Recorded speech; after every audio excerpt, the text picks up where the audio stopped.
Forum Éduc. Alors, comment avoir une vie pleine et heureuse? Le titre paraît assez pub, assez réclame, mais je te promets que c'est à la portée de tous et de toutes.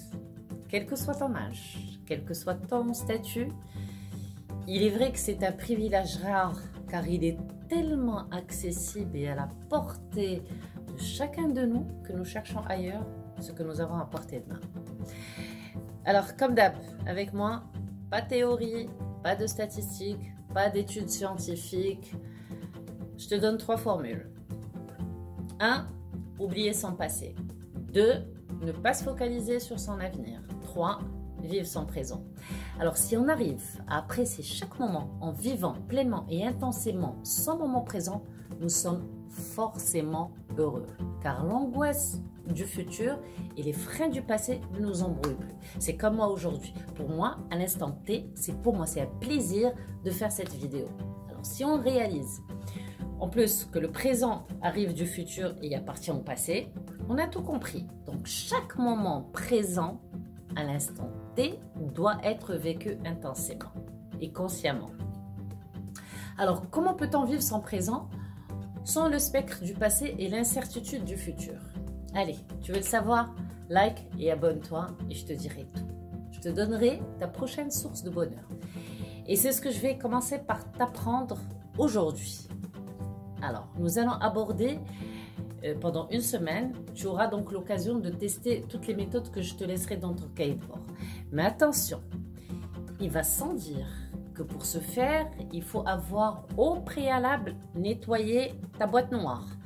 Chasser les croyances et surtout, pourquoi? Pour empêcher cette petite foi qui t'empêche en fait de te concentrer et de suivre convenablement ce que j'ai à te dire.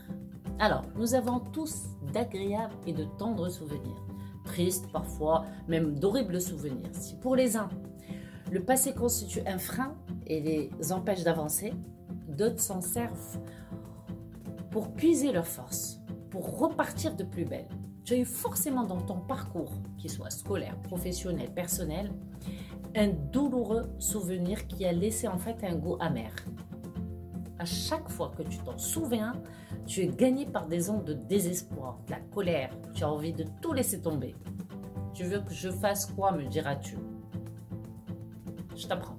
1. Échec égale opportunité. Oui, il faut corriger et recommencer. Et tu sais quoi? Je vais te dire félicitations. Mazal tov, Elf Mabrouk. Pourquoi? Parce qu'on apprend mieux de ses erreurs. Et quand on recommence l'expérience, on y excelle. Tu sais, même ceux qui ont bâti des dynasties se sont relevés d'un échec, même plusieurs. Arland David Sanders, connu pour sa célèbre marque de chicken. Eh bien, M. Sanders a connu 1009 refus pour sa recette avant qu'un restaurateur finisse par accepter son concept, qui est partout dans le monde. Albert Einstein, connu pour être un génie par le commun des mortels, il a pourtant débuté son existence par un retard dans la parole et la lecture, jusqu'à être soupçonné de déficience mentale. Il a été renvoyé de l'école maternelle, on lui a refusé l'accès à l'école polytechnique et il persista jusqu'à obtenir le prix Nobel et change le visage de la physique moderne. Thomas Edison, détenteur de plus de 1000 brevets et inventeur officiel de l'ampoule électrique. Il avait pourtant été déclaré par ses professeurs hyperactif, trop bête pour apprendre quoi que ce soit. Il fut licencié de ses 2 emplois, les premiers emplois, parce qu'il a été considéré pas assez productif au titre d'inventeur. Et lui, qu'est-ce qu'il vous répond? Je n'ai pas échoué, j'ai simplement trouvé 10 000 solutions qui ne fonctionnent pas. Oprah Winfrey, figure emblématique de la télévision américaine et pour être une des femmes les plus riches des États-Unis. Celle-ci a dû faire face à une enfance difficile et un enchaînement de revers professionnels en étant qualifiée d'inapte pour la télévision par ses pairs, par ses collègues. La deuxième chose à faire, il faut créer sa chance. Nous ne naissons pas sous la bonne étoile. Nous ne sommes pas plus chanceux les uns que les autres. Mais c'est notre capacité à faire face aux aléas de la vie qui détermine ce qu'on appelle la chance. Exemple, prenons un exemple. Un étudiant qui a préparé pendant 1 an, mais de manière très sérieuse, un concours pour accéder à une grande école. il passe le concours, il échoue. S'il est chanceux, qu'est-ce qu'il va dire? Ah, j'ai raté, c'est pas grave.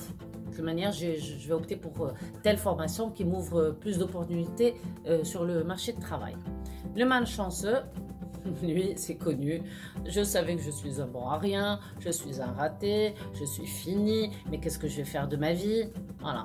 Donc, la troisième des choses à faire, il faut ressusciter ses rêves. Et oui, le passé peut servir pour ressusciter l'enfant que tu étais. Rappelez-vous, enfant, on faisait plein de projets qu'on construisait dans notre petite tête. Et pour nous, ils étaient tous réalisables. Aucun obstacle, ni contrainte sociale ne venait assombrir en fait leur réalisation. On donnait libre cours à notre créativité, car on subissait aucune pression. Et nos passions s'exprimaient. Alors l'enfant que tu étais va t'apprendre en fait à écouter ton cœur et à recommencer à croire en l'impossible pour découvrir tout ton potentiel. Tu vas me dire comment s'y prendre? En reprenant les fondamentaux que nous avons appris à la maternelle. Rappelle-toi, il faut toujours partager avec son voisin. Il faut être bon joueur, remettre chaque chose à sa place quand on a fini, demander pardon quand on a eu tort ou quand on a été méchant avec quelqu'un. Et quand on travaillait en classe, qu'est-ce qu'on faisait? On apprenait, on dessinait, on coloriait, on découpait, on chantait, on jouait, on regardait, on s'émerveillait. C'était la découverte. Alors reviens à ta source de bonheur. C'est renier son passé revient à renier son identité, ses origines, sa personnalité. Le passé est un présent que nous avons vécu à l'instant T. Il peut nous avoir rendu tristes, malheureux, heureux, gais, joyeux. Nous avons souvent des moments de nostalgie. Elles sont empreintes de tristesse. Cet état peut nous saper le moral et pomper toute notre énergie. Il faut le renverser en fait et en faire un carburant pour booster tes motivations et atteindre tes objectifs. Fais de ton passé une réserve de bonheur. Rappelle-toi ce qui te mettait du baume au cœur et laisse-toi imprégner de ce souvenir pour te ressourcer, épuiser ton énergie. Il peut s'agir de l'odeur du repas les jours de fête ou l'odeur du gâteau que notre maman préparait ou alors le câlin des grands-parents. Puise dans tes souvenirs et trouve la chose qui était chère à ton cœur et qui te redonne du bon. Alors, je t'invite à voir toutes les méthodes laissées dans ton cahier de bord qui peuvent t'aider à dédramatiser ton passé pour le rendre source d'énergie. Alors, je t'invite, comme d'hab, à liker si ce n'est pas encore fait et à partager cette vidéo autour de toi pour faire profiter le maximum. Je te retrouve vendredi prochain pour parler de ton futur, de cette projection que tu te fais sur le lendemain, sur le mois prochain, sur l'avenir, au lieu de vivre le maintenant. Ça ne veut pas dire que tu ne dois pas le faire, si, mais comment et à quelle dose. Alors, sur demande d'un groupe d'étudiants en 3e année, je vais consacrer mardi un tuto pour l'élaboration du PFE. Je vous dis à très bientôt. Big bisous.